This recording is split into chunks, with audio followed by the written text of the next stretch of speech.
Yep, John Stanier himself broke this kick pedal right here. And he autographed it and wrote, "I don't know how I did this. Sorry?" So if you don't know who John Stanier is, he is probably best known as the hard-hitting drummer for Helmet back in the 90s. And he's currently the drummer for Tomahawk and Battles. He is such a huge influence on my drumming from when I was growing up. I listened to so much Helmet when I was a teenager. He hits hard, he's precise, he has just fantastic kick-ass beats. I've always loved his style, so how in the hell did he wind up breaking my kick pedal? Well, first of all, a little side note about the pedal itself. You probably noticed that it is a Peace brand. And if you do know Peace percussion at all, you're probably thinking that doesn't look like the logo, because it isn't. This is their current logo. It has been for many years.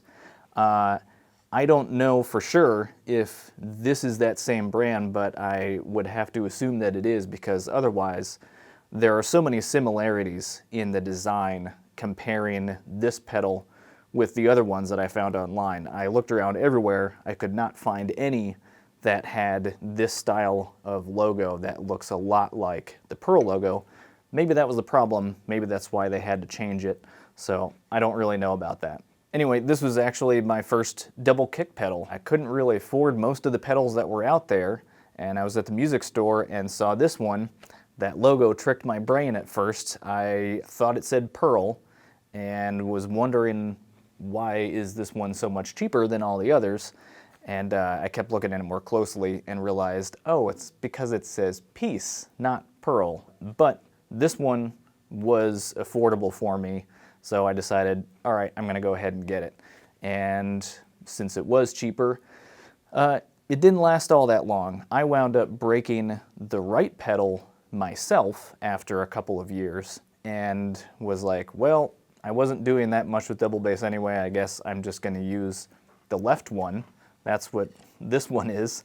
So I just started using the left one as my pedal went back to single. You can even still see that it has the knob where the linkage would connect this with the right pedal. So anyway, this became my main pedal, and I used that for a few more years. I'm sure I wore it down a bit, and then I wound up moving out to Southern California, close to Los Angeles. My longtime friend Chad had already been living out there. He was working as an assistant audio engineer at Grandmaster Recorders, which was just one of the coolest studios. Sadly, it isn't there anymore, but it had probably one of the best drum rooms on the planet. That place was so awesome. In fact, now that the studio is gone, it's actually been turned into a restaurant with the same name, which is weird to me, but I get it. They're going for that Hollywood history vibe. Anyway, the owner, Alan Dixon, was nice enough to let me keep my drums there at the studio, and occasionally Chad and I would jam on the stage in the back. So for a little while, my drums were just sitting on the stage in the garage in the back. This is the same stage where Dave Grohl recorded some double drums for that intro to My Hero, and Tool were shooting off some shotguns when they were recording for Undertow, and you could still see pellet holes in the wall behind the stage. So anyway, my drums were just there at the studio, and in 2002, Tomahawk was recording their album Mit Gas at Grandmaster. And so they had already gotten through all of the drum tracks, and they were just going through guitar, bass, and vocals.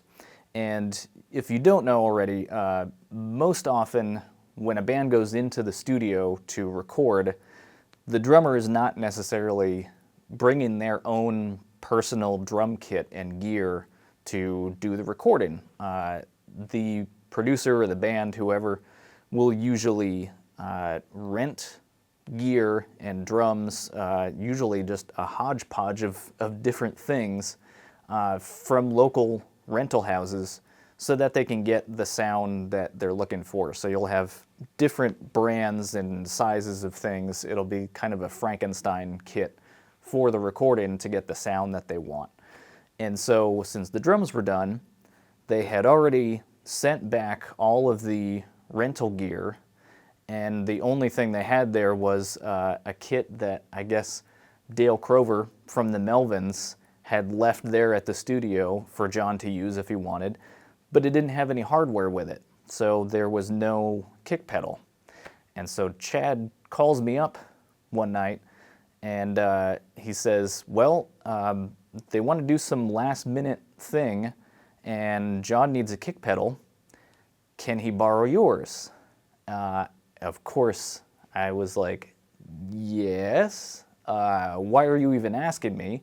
Of course, to myself, I'm a bit embarrassed that it's something that he might not recognize. I don't know how well it's going to hold up or how well it's going to work for him. Still, I'm like, go ahead, that's great. I'm not going to say no to John Stanier borrowing my pedal. So I hang up with Chad, and I'm all excited because my kick pedal is going to be used on the new Tomahawk album, even though who's even going to know that? It's rather silly. So 20 minutes later, Chad calls me back, and he's like, well, you know how John hits pretty hard? He's got a bit of a lead foot.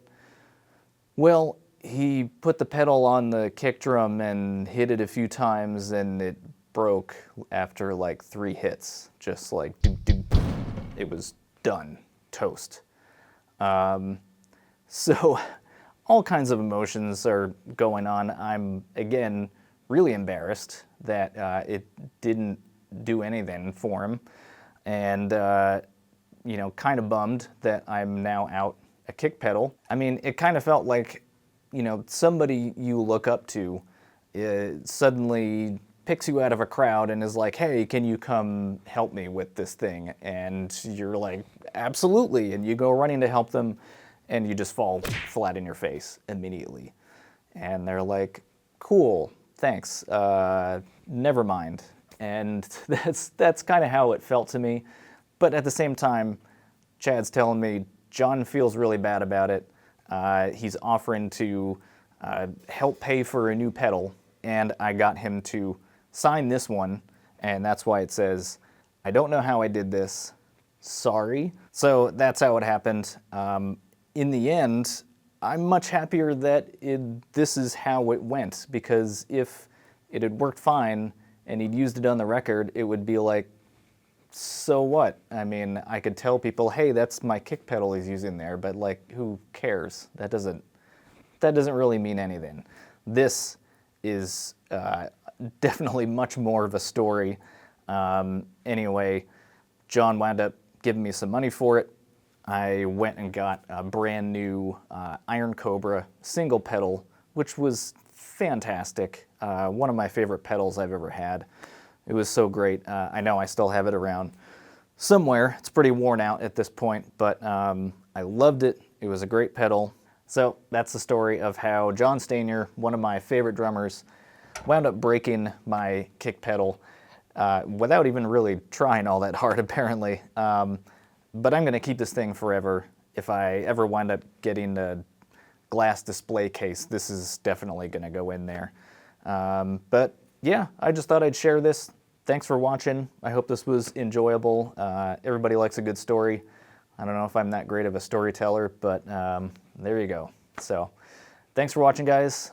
Be sure to subscribe for all the other stuff that you see on this channel, and I'll see you next time.